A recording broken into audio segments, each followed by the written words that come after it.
As a finance professional in a disrupted business landscape, what does it take to be in demand? What does it take to attract great paying international roles? If you're an ICAN member, it'll just take one exam. That's all it takes to complete the globally recognized CIMA professional qualification and the internationally respected CGMA designation. As a CIMA member and a CGMA designation holder, employers will look at you as a finance professional, constantly acquiring new skills to add value to the business.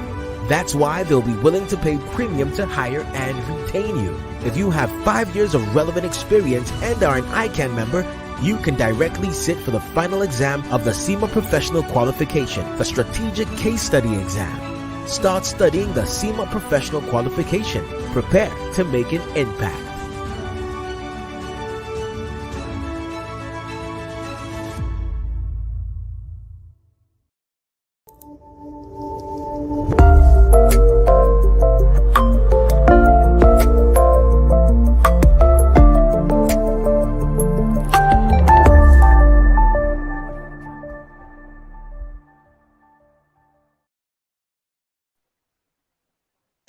Good evening, professional colleagues, students and friends of the Institute, ladies and gentlemen.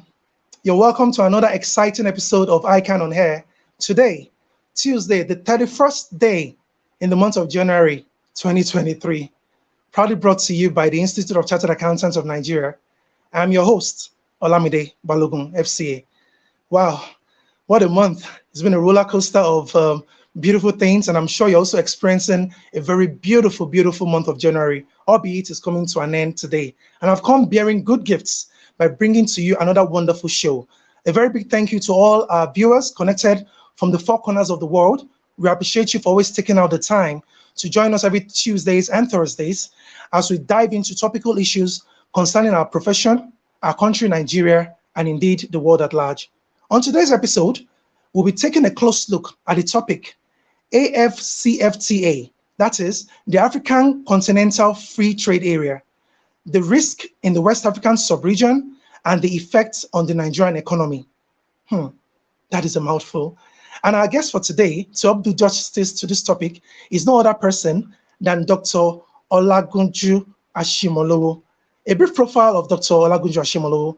Dr. Ashimolowo is a multi-skilled individual, an international banking and finance executive with more than 32 years of experience in risk management, financial management, corporate governance, compliance, internal control, and audit.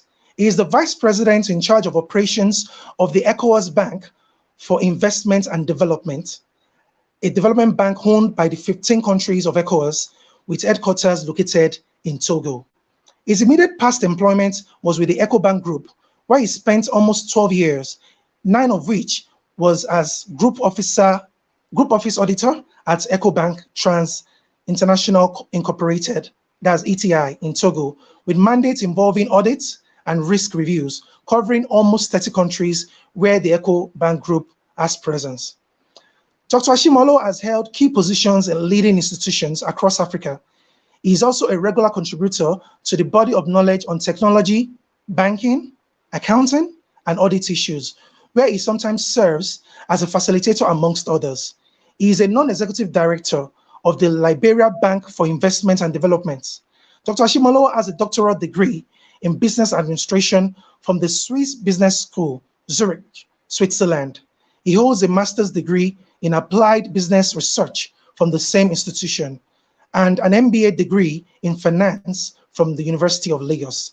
He is a member of the Institute of Internal Auditors, USA, a fellow of our great institute, the Institute of Chartered Accountants of Nigeria, ICAN, a Certified Information Systems Auditor, CISA, of the Information Systems Audit and Control Association, that's ISACA in USA. He's also an associate of the Chartered Institute of Taxation, Nigeria. He speaks English and French languages fluently. Wow, dear viewers, it is set to be a very interactive session, and I'm sure we are all ready to have a very, very interactive and educative time on this episode. I'll quickly go on a brief commercial break. As we always tell you, this is the best platform to bring your commercials, to advertise your firm and your businesses. So I'll go on a quick commercial break, and I'll return with our guests to have a full discussion. Quickly call a friend who is not connected to quickly dial in. Please stay tuned. I'll be right back with our guest. Thank you.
Welcome all, welcome all. And I can see that our guest is fully on ground with us.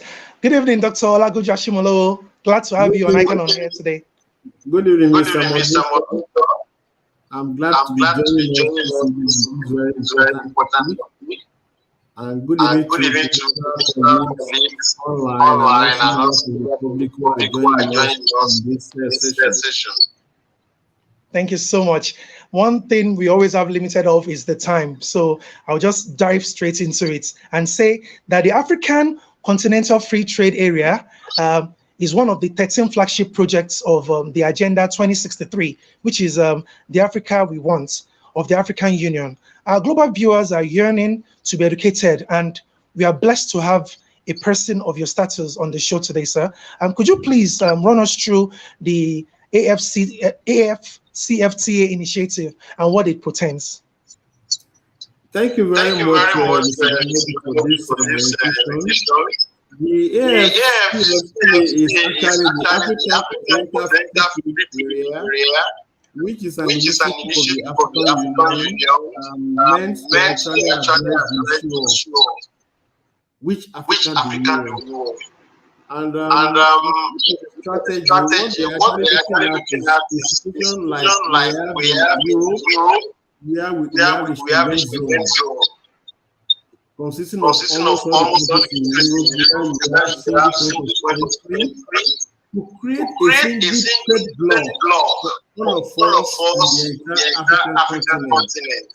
And when you look at the African continent, we are looking at over 5 countries with different economic and trade profiles.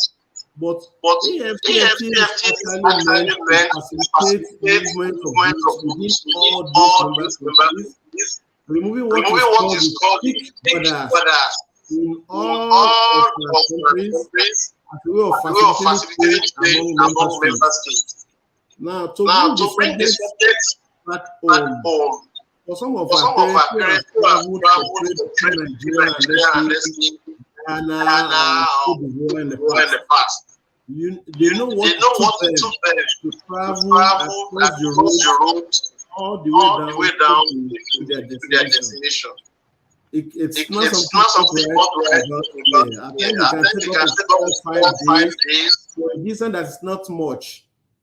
Now, if we compare this situation to what we have in Europe, if you jump on a train from, let's say, Paris, Gare de Lyon in France, to Geneva in Switzerland, this is a distance of around 500 kilometers. It will take you approximately around 5 hours or thereabouts. Now, if you take the distance from Lagos, Nigeria to Accra, we are looking at a distance of around 1,700 kilometers or thereabouts. If care is not taken, it may take you up to 2 good days to get there, looking at the challenges and our border posts and so on. And if someone has traveled through the Nigeria-Edi-Roku border, you will know what I'm talking about. It poses a lot of challenges.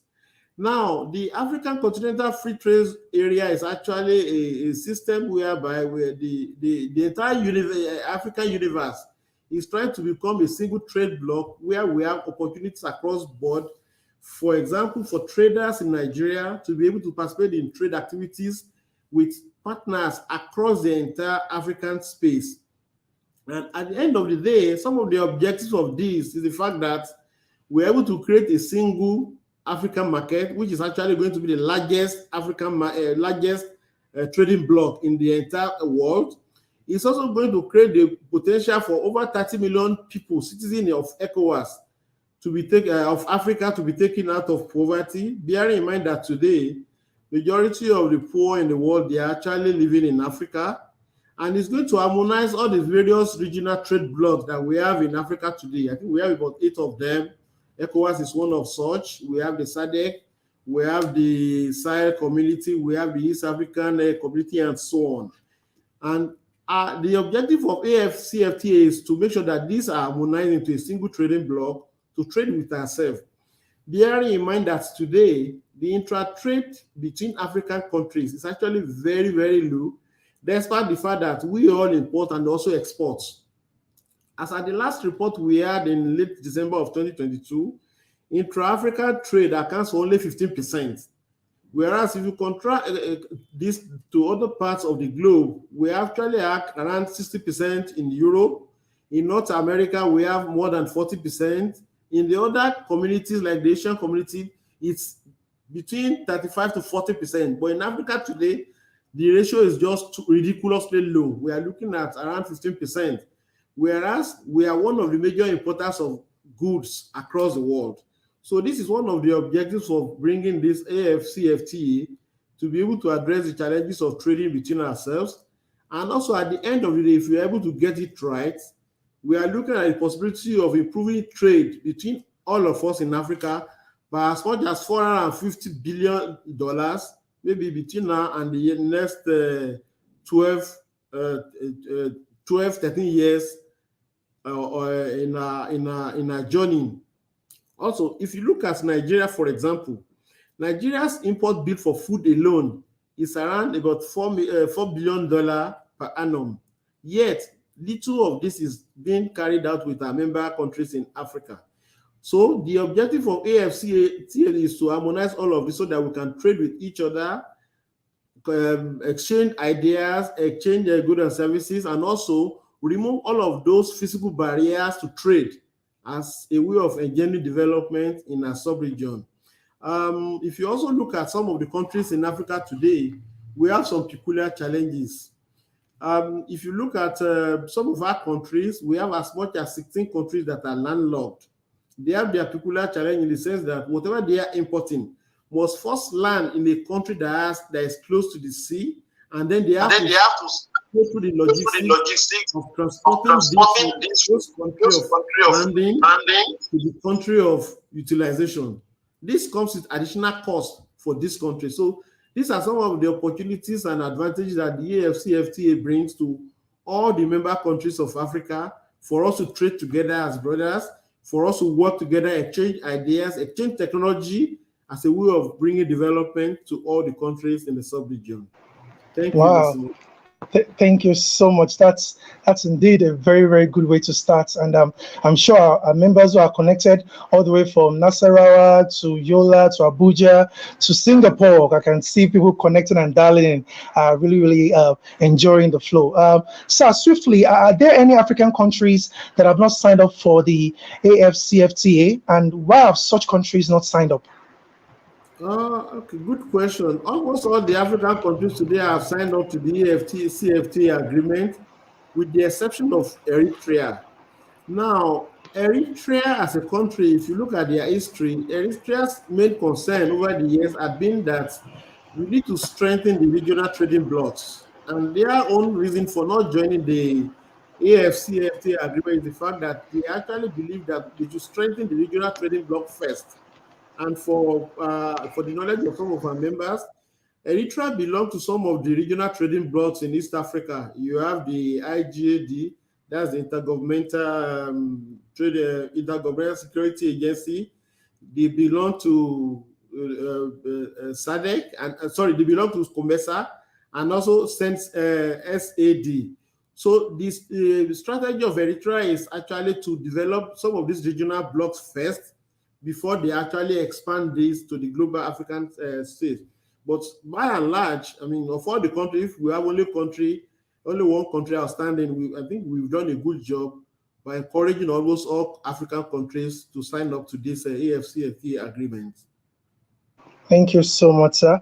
Our viewers, we encourage you, as always, to always send in your question, as our guest is fully on ground to tackle those questions as they come in.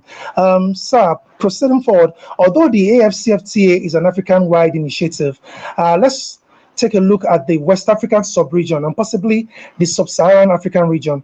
How will AFCFTA impact this region, and what level of risk do you think are there in for the nations within this region, and what should be done to reduce or eliminate these risks?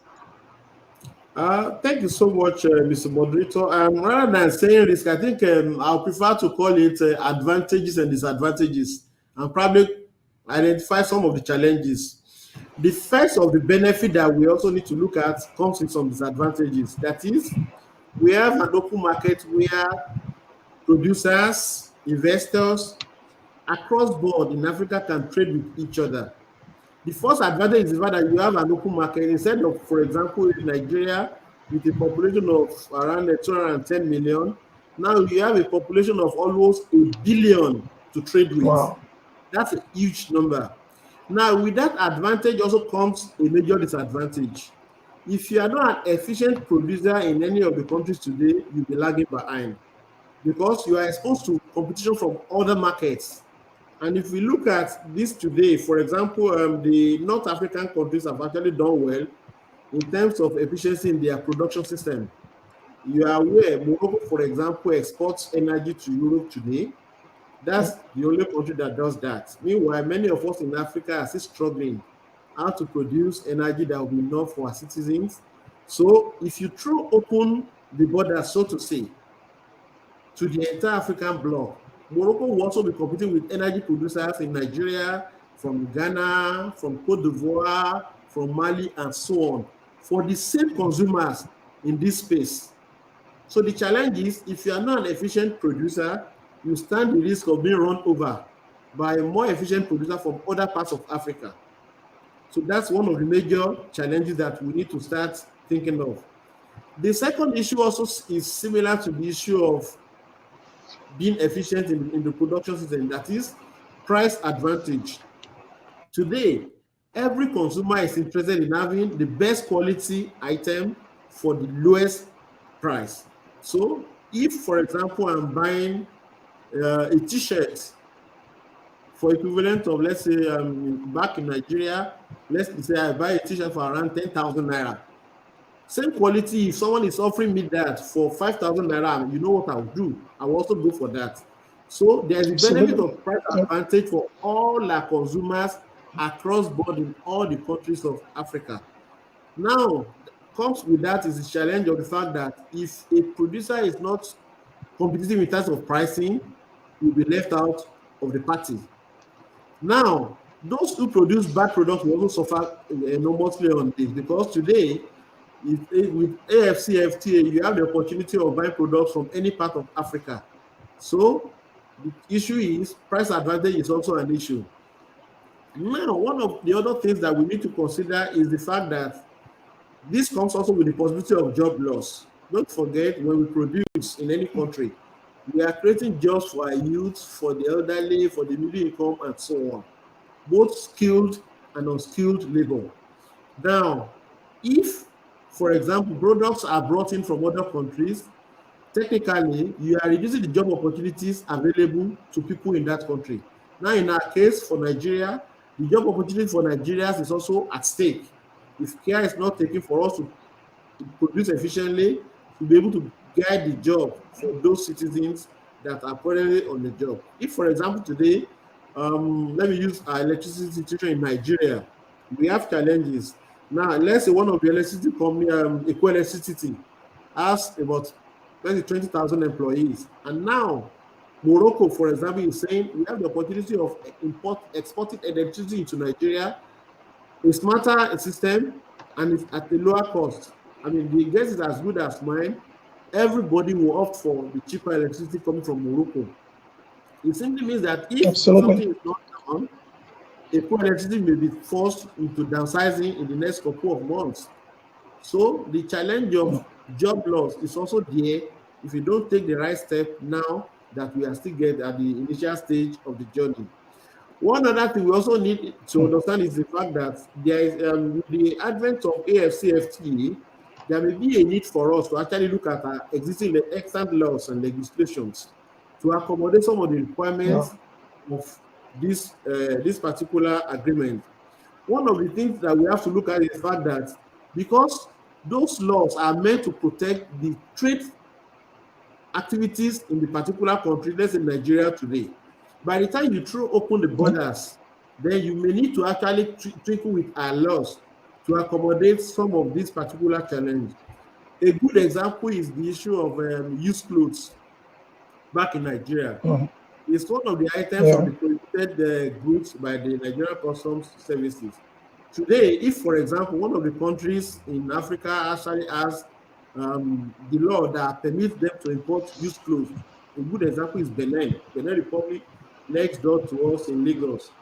If this country imports clothes, they may actually dump some of these items on us in Nigeria.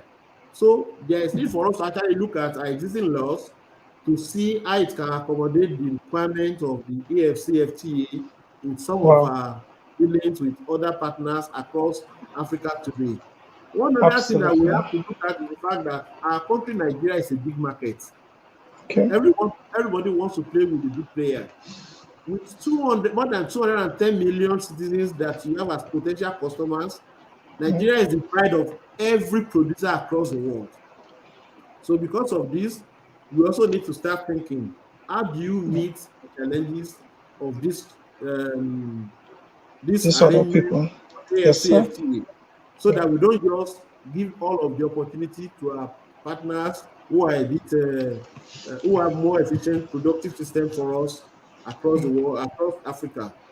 In the same vein, for example, if you or any producer in Nigeria today sees any opportunity outside of Nigeria, why would you be selling, for example, your bag of rice produced in Lagos for equivalent of 10,000 naira when across the board in Mali or in Mauritania, you can sell the same bag of rice for equivalent of 30,000 naira? This is simple economics. So as we have the opportunity of selling across, also producers elsewhere in Africa have the opportunity of coming to Nigeria to sell their products. So we need to start thinking along this path. Very well, sir. Yes, sir. Now, a major thing that we need to look at before I round up is the issue of security. I want to draw us back to the fact that about 4 years ago, the Nigerian government actually shut our borders, land borders, because of security concerns. With Yes. the AFCFTA coming on board, it is onus on us to actually open our borders to accommodate products from every part of Africa. Now, with this product, we also need to understand the fact that human beings will actually come along with this. Both Absolutely. let me use the word, the wanted brothers and the unwanted brothers. So at the end of the day, we need to actually make sure that our security agencies are able to address the issue of frisking these human beings coming into the country to ensure that those people coming in actually are wanted brothers. I think these are some of the points I want to raise now, and I can see that you want Very to ask more well. questions. Very well raised, Doctor. And so our viewers who are just joining us, the topic of discussion of today is the African Continental Free Trade Area, that's the AFCFTA, the risk in the West African sub-region, and the effect on the Nigerian economy. And we are being guested by Dr. Olagunju Ashimolowo, FCA, who has been doing justice to this brilliant topic. Like we always say, please send your questions. Our guest is fully on ground to tackle it. Sir, based on your knowledge of international politics and trade, to what extent is the Nigerian economy being threatened due to the risk arising from the West African sub-region? I will not use the word threatened, really. I think it's a challenge for us that we have to meet. The Nigerian economy is robust, and the fact that we have the opportunity of selling to our brothers across the African space is a lot of opportunity for all our producers.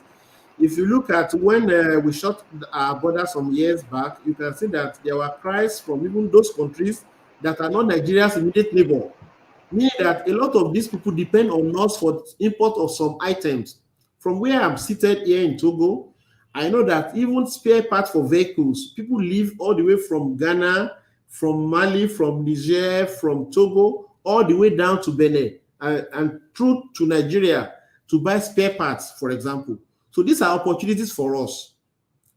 In the same vein, with the coming on board on AFCFTA, producers across board in Africa will also be looking towards Nigeria. So it's a win-win situation if we actually manage the challenges very, very well.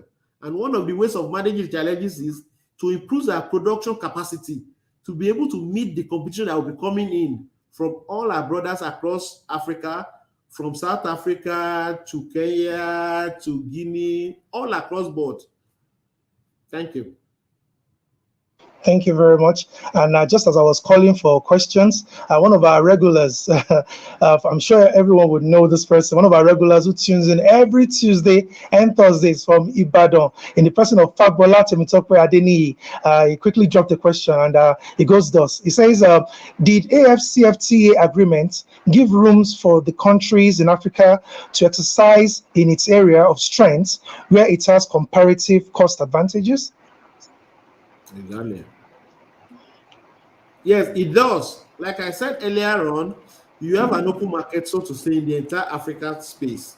Now, I mentioned earlier on that you are looking at a more efficient production system to be able to match your partners. So if, for example, Nigeria has cost advantage, it's a major advantage for us to be able to trade with other countries. I think one of such things that we produce that gives us a lot of advantages in the area of agricultural food items. Nigeria today, agri products, they are one of the cheapest across board in Africa. So if, for example, the man in Ogidigbe has harvested his yam for the season, he can actually look at the opportunity of selling elsewhere because of the cost advantage. Lower cost, but then we also need to look at the issue of logistics, transportation part. Maybe we may talk more about this later. So for a producer that has cost advantage, to be honest with you, the entire African space is yours. Well said. The entire African space is yours once you have a cost advantage and you can leverage on it. In that same vein, sir, the West African sub-region is currently bedeviled with security and environmental challenges. Based on your vast knowledge of the sub-region and the continent of Africa, how serious are these challenges considering the AFCFTA? I will not say these challenges are serious as it used to be in the past. Why am I saying so? If you look at our history, Nigeria has taken a leadership role in terms of helping our region to address the issue of security challenge across board. Starting with if you could recollect, for some of us who are old enough, the war in Liberia, Nigeria played a major role to stabilize that country all through the war. The same thing for most of the other countries that had challenges, Congo, in Guinea, and so on. As recent as 2021, Nigeria's former president, Goodluck Jonathan, was actually named as the mediator to assist in the Mali crisis. So Nigeria has continued to play this role, and you can see that there is improvement across board. Same also goes for other countries in the sub-region. Remember the case of the Ivorian military officers that were recently arrested in Mali and detained. I mean, most of the countries around West Africa rallied around to ensure that they stepped in to liberate these Ivorian officers. So this is what the sub-region is doing as a whole to ensure that there is stability. Because the truth is that we cannot do it alone. You cannot be a single country that you have peace today and you think you have peace. You are sitting on a grapevine. If you think our country is secure, you don't think of security for the other countries around us, it's just a matter of time. So other countries are trying to ensure that there is improvement in our security system across board so that we can be able to enjoy the fruit of development and independence in all of these countries. Well said, sir. And one of our viewers also, in the person of Judge Steve, he's asking, which I think you've already touched on this earlier, but maybe he's just joining. He's asking that, is this agreement limited to certain goods? If no, hope there are some measures put in place to prevent lesser countries of being dumping ground. Thank you so much, George. There's no limit to that. The objective is to create a single market. Now, to put it into context, just imagine a market around you. I don't know where you are calling from, whether it's Abuja. Let's take Wuse Market in Abuja. If you're a producer bringing anything to Wuse Market today, you're only limited to Wuse Market. But with the AFCFTA, you are limited to the entire African space as your Wuse Market, so to say. So the market is large enough for every producer across board in Africa. As I mentioned earlier on, our producers need to try and bring a lot of efficiency into their production system so as to be able to match your competitor coming from, let's say, Kenya, coming from Sierra Leone, coming from South Africa, coming from wherever. That is the reality of AFCFTA. We need to make sure that we are up and running to be able to match these competitors.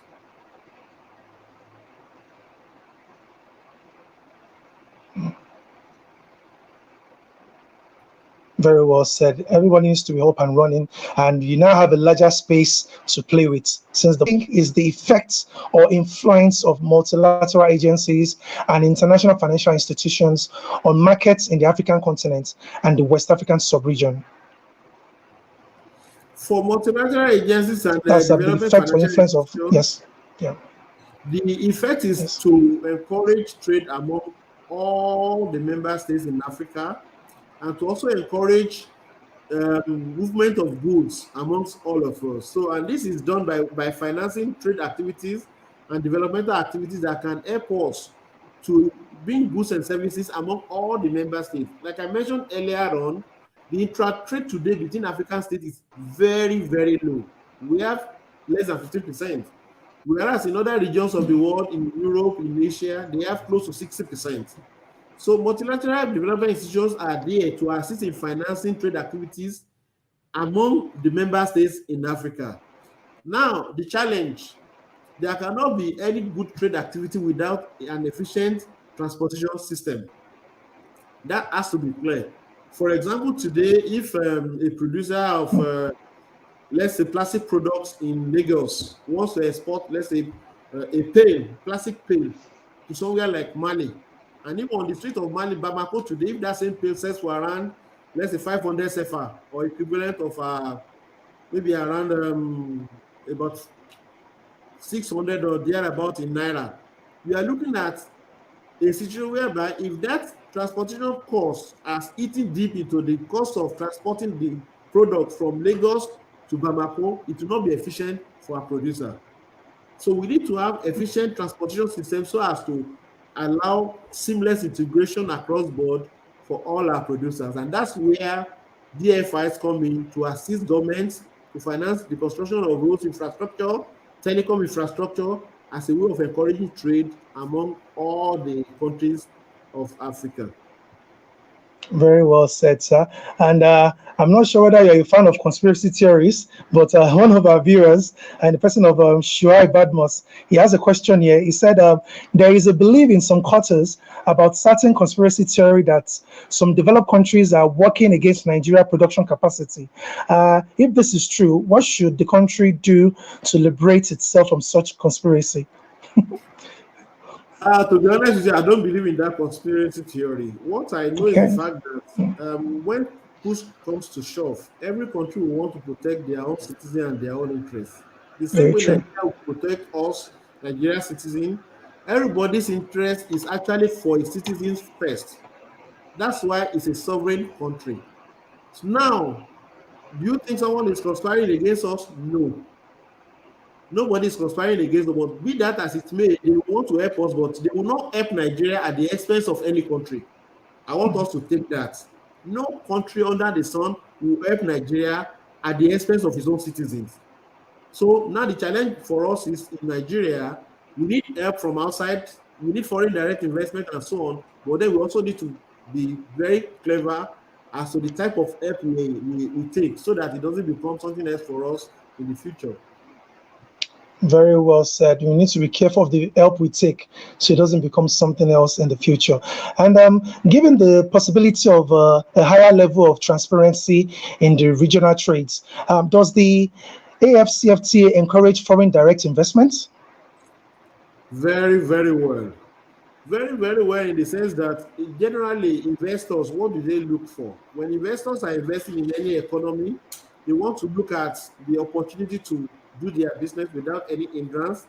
They're also looking at the opportunity of having the market to sell their products. And the availability of the market is one of the advantages that we have in Nigeria. So Nigeria, like I said earlier on, is a big bride to most of the foreign investors. And today, if you look at other parts of the globe, they are saturated when it comes to where to push their goods. So Nigeria is a big market, and the opportunities are there, enormous. The production facilities are there. So the few items that we need to improve upon, the leaders are aware of this, and effort is being made to ensure that we improve upon this. But I can assure you, with AFCFTA, it's a good opportunity for investors to come into Nigeria to establish factories, produce their goods and services, because they know that as soon as they are through with production, the market is there for them. Wow. Thank you so much, Dr. Olagunju Ashimolo, for this wonderful breakdown and the way you are, tackling our questions and giving clear, concise answers to them. Our viewers, once again, you're welcome to this edition, and I would like to sincerely thank you for joining us. Moving on, sir. What challenges are generally associated with the ease of doing business in Africa as a continent and West Africa as a sub-region? Some of the challenges of doing business is the fact that, for a business to get into operation, you need to register that business.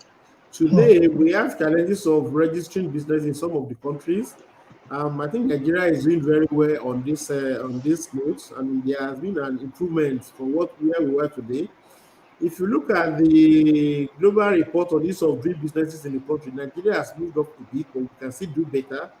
Such that if we are able to encourage business registration to be easier and faster, it also has an impact on how we do trade in our country.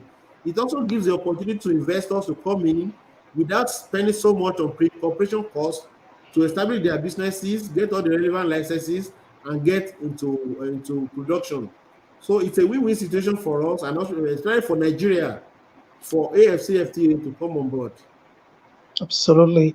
And the earlier we do that and take advantage of those, the better for us. And Nigeria is believed to have the largest population in Africa and is one of the largest economies in the world. Dr. Sir, how prepared do you think Nigeria is to take advantage and gain from the benefits that would flow from the African Continental Free Trade area? Thank you so much. Nigeria is well prepared towards benefiting from the opportunities available on AFCFTA. If we look at our system of monitoring the borders today, we are doing a lot of improvement along that line. Secondly, is the fact that today the government has invested so much in infrastructure development as a way of encouraging trade among citizens of Nigeria. So now, there are some of the things that we need to do to improve on this, and some of this will border on extending some of this infrastructure to our neighbors, such that we are able to transport our goods and services beyond the shores of Nigeria. This is very critical towards encouraging trade. And one other thing that we are well prepared for is the fact that our regulatory environment today is that encourages foreign direct investment. So this is also one of the advantages that we need to look at in Nigeria. And also, one thing that we normally overlook in Nigeria is the fact that we have diverse culture, which also helps us a lot. For example, people come in today for tourism into Nigeria, and they also need to buy some things as well. So with the advent of AFCFTA, it's a large opportunity for us, and these are some of the preparations that Nigeria has had in place to encourage the opportunities coming from other countries, investors from other countries, traders from other countries to participate and exchange goods and services with Nigerians as we practice as we go along in the AFCFTA business. Okay. Once again, our viewers, the topic of discourse is the AFCFTA, the risk in the West African sub-region and the effects on the Nigerian economy.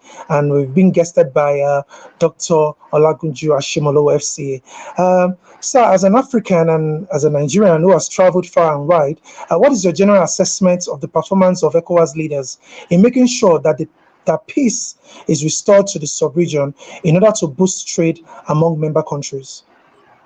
Thank you very much. As you are aware, there can never be stability, there can be economic growth if there is no peace. Peace is actually the foundation for all of this.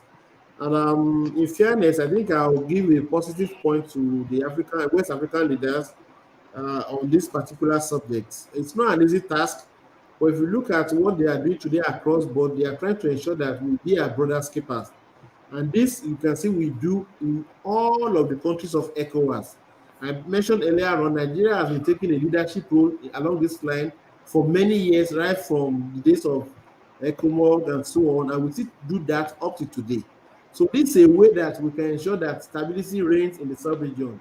Yes, there are some pockets of areas where we have challenges here and there, but it's not only limited to one country. We have it today in northern part of Mali and so on. But the leaders across board are actually rallying around. The ECOWAS community is actually doing a lot of work along this line to ensure that there is peace across board so that we can be able to progress in our developmental journey. And I think a few weeks back, when the new ECOWAS Commission President came on board, it's actually part of his cardinal point to ensure that he meets all the leaders of ECOWAS countries as a way of making sure that peace reigns supreme in the entire ECOWAS sub-region. And I can conclude that we are doing very well along this path, Mr. Moderator. That's very good. It's good to know that Nigeria is playing its role and that things are actually aligning appropriately. One of our frequent viewers also and our senior member, Dr. Abel, are saying, he also has a question here, and he's saying, do you see this agreement, that's the AFCFTA agreement, as a solution to smuggling, which is Nigeria's biggest challenge, is the nation's challenge? Thank you. To say AFCFTA is a solution, it's a two-way sword. It's a two-way sword in the sense that we also need to look at how it has worked very well in other communities. And let me take that of Europe, for example. In Europe, if you are flying from any part from outside of Europe into Europe today, you have a single point of entry. What does that mean? Every security check, every approval you need to get will be given to that individual from that point of entry. For example, if you are entering Europe through Germany or through France, as soon as you get to the first point of entry, your passports, your papers, your entry document, and so on, they will be screened to ensure that you actually have the relevant approvals to get into any country in Europe you want to get into. Once you have crossed the border at that entry point in Germany, you have access to all the countries of Europe without any hindrance. In the same vein, if you create a single community in Africa today, we only have a single point of entry across all the countries of Africa. Now, the challenge for us is all of those countries where people can come into Africa, they need to strengthen their capacity to monitor who is coming in so that we don't allow the infiltration of bad elements into the sub-region. So, I mean, I'm aware that the customs union in all of these countries are working together towards ensuring that, so that at the end of the day, it will be a win-win situation for all participating countries in Africa. Okay. At the end of the day, is a win-win situation. And our viewers, I'm sure you're having a wonderful session with our guest, Dr. Ashimolo, as is dissecting into this different topic and giving us the breakdown as to how the AFCFTA agreement is working. So as Nigerians are warming up to elect new sets of political leaders this 2023, assuming the major aspirants are watching you now, please, what is your suggestion to them on how to ensure that peace and stability is restored to the West African sub-region in order to boost the Nigerian economic fortunes? Thank you very much. I will start from the negative side. What is instability? And what is the opposite of peace? Okay. See, we need to look at what is causing this instability across board. It is purely economics. What do I mean? People need what to eat. That's the first thing. And if there is nothing for our citizens to eat in terms of having good jobs, there will always be tension and civil unrest. So my first counsel to any leader coming on board is creation of more jobs. We need jobs, and many more jobs. If we have jobs for our teeming youth today, I can assure you we'll be able to stem the issue of insecurity across board. Because, I mean, like this proverb says, devil finds a job for a idle hand. Yes. Job for our teeming youth, I can assure you we'll be able to stem the insecurity across board, not just in Nigeria, but in the whole of Africa. So that's my suggestion for any of our, for whoever ends up winning the coming election in February. Thank you. Thank you so much. Indeed, it's been an eye opener to have you on this show, and the way you've been attending to our questions and our viewers. I'm sure if there are any more questions that you have, our guest is rightly on ground to tackle these questions appropriately as you push them forward. Sir, I'd just like you to please help reiterate a bit more on the smuggling question. Are you saying that with this AFCFTA, smuggling itself can still be curtailed a bit, or because I'm sure some of our viewers are still having a bit of just challenge to get that point in, sir? Yes, certainly. Smuggling is going to be curtailed in the sense that whatever goods and services that will be coming to any country will be those that are permitted within the confines of that country, within the laws of that country.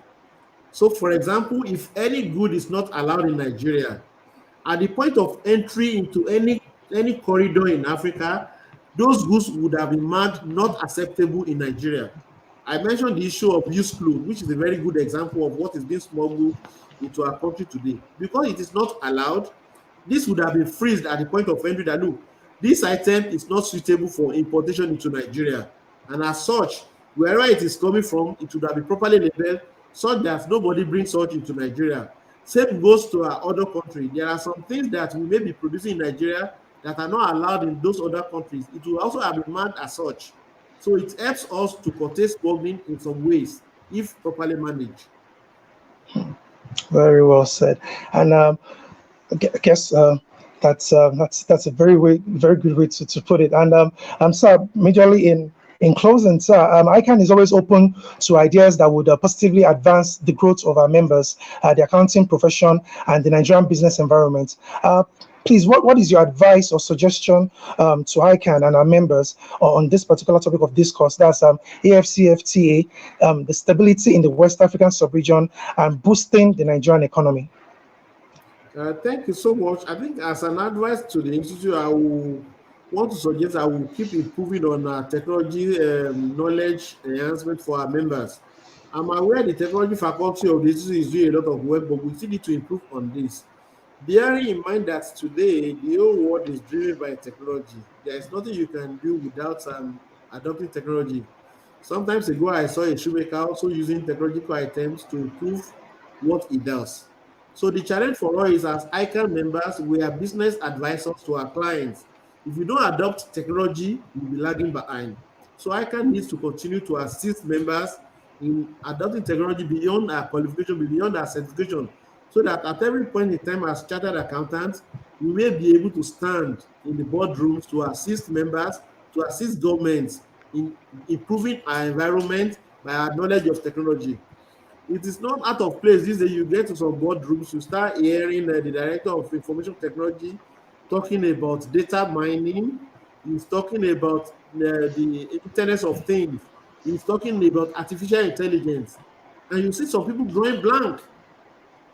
So for us to still remain relevant beyond our accountancy qualification, we have to continue to encourage our members in the knowledge of information technology, not as experts, but to be able to give informed opinion as to advise businesses and our governments towards improving the laws in the organizations. This is my advice to the institute as well as to our members who are listening this evening. Thank you. Thank you so much, sir. You've been absolutely amazing. And I think some of our members are still a bit curious as regards the smuggling issue, because I'm getting some feedbacks here that just on the final note now, as wrap up, that don't you think the AFCFTA could aid smuggling of arms around the African sub-region and increase possibly insecurity? I mentioned the risk of insecurity earlier on. That is one of the items we have prepared for. Yes. Look at when we closed our border earlier on a few years back, it was because of insecurity. So with AFCFTA, there will be a lot of influx of goods from other parts of the world, especially from North African countries, from some countries where there are crises. So the challenge for us is to make sure that our borders are well managed by those people at the entry point, such that there will not be influx of unwanted items, either of goods or of persons, that could pose security challenge to the country. So if we go into the process very well, we put in a lot of efficiency around the monitoring of our borders, that's entry border across the entire African bloc, we'll be able to tackle the challenge of insecurity. We'll also be able to tackle at the same time the challenges of smuggling, as been highlighted by our viewers this evening. Thank you so much, Dr. Olagunju Ashimolo FC, for your time, for your detailed breakdown of this topic. We are sincerely very grateful, and we'd like to say a big thank you to our viewers also who have taken out their time to connect with us on this last edition of ICAN on Air for the month of January 2023. As we come away again on the 3rd of January, which is on Thursday, we'll definitely be connecting with you again. On the 2nd, of February 2023, we'll be connecting with you again. You agree with me that our guest has done justice to the topic of discourse. And just a quick reminder to all our members who are due for their fellowship status, please go to the ICAN website to register for their fellowship registration. That's you can go to www.icaning.org to quickly get registered and prepare to become a fellow. And also, we would like to use this opportunity to encourage our members to pay their ICAN subscription as proposed in their hearts, as this is actually well due. Well, that's the show for today. To come your way again this week, Thursday, like I said earlier, which would be the first episode in the month of February 2023. I'd say thank you so much for tuning in, and do stay safe and have an amazing evening. On behalf of the producers and the editorial team, I am Olamide Balogun FCA saying thank you for tuning in and bye for now. Thank you so much, everybody, and enjoy your